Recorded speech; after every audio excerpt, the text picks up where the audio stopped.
I actually worked nights for most of my career here, and that morning I got several phone calls telling me about the plane that hit the World Trade Center, and I lived in Staten Island.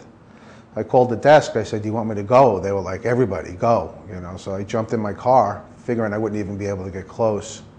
I got on the Gowanus, and there was a cop. They had an emergency lane, and I said, "Can I get in the emergency lane?" He's like, "No."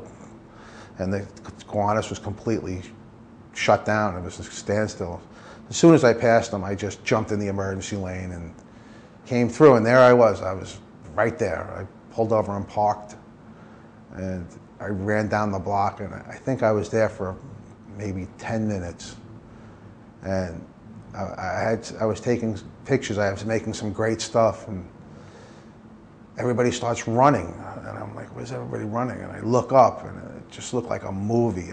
The building is coming down directly on me. It's the most incredible sight. I will never get that picture out of my head of the building coming directly down.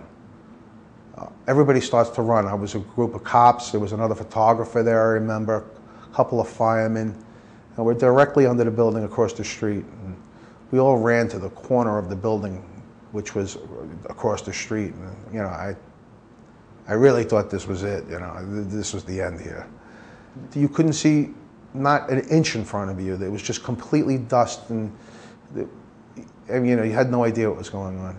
And we got inside, and I'm sitting in there, and there was a stand in there, a newsstand that they were taking orders from to hand to everybody. And I looked down, and I'm holding my camera, and I had another one around my neck I had a telephoto, the one around my neck, and I had the other one in my hand, and I look, it's not my camera. I had somebody else's camera in my hand. I'm like, how is this possible? You know, and the one that was around my neck, the lens was completely broken off and gone. I ran up 3 flights of stairs, and I saw a payphone, and I called the desk. And I'm like screaming at them. I'm trapped in this building across the street. And I was talking to the editor, Mike Lipak, and he's like, "All right, where are you?" I said, "I'm across the street. I'm on the 3rd floor." I said, "The second building fell. I don't even know if I can get out of this building." You know, and they're like, "All right, we're going to send somebody over." But reality was nobody was coming. You know, there's like, you know, I just had no idea how terrible this was. I mean, you know, I go to sleep at night, and I can see, I see that building coming down. Like, you have no idea. It's like a movie from like the Inferno when you see the building coming down. It doesn't look real, but it was real. There's no way I should be sitting here. There's no way.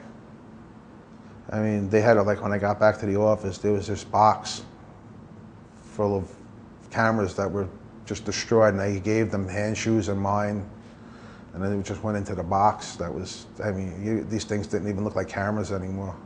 At the beginning, it was almost, there was no way I can come back and do this again, you know? I mean, I was really, it's just, I didn't think I was going to come back, but, you know, it was my job. It's what I know. It's what I do, you know, and I'm glad I'm back. I mean, this is what I do. This is what I am. I'm a news photographer. There's nothing you can do. This is what I do. I couldn't see me doing anything else. It was my dream job. It's what I wanted to do since I was 9 years old. I got the job I wanted, you know, and I'm not going to change. As long as there's a paper, I'll be here.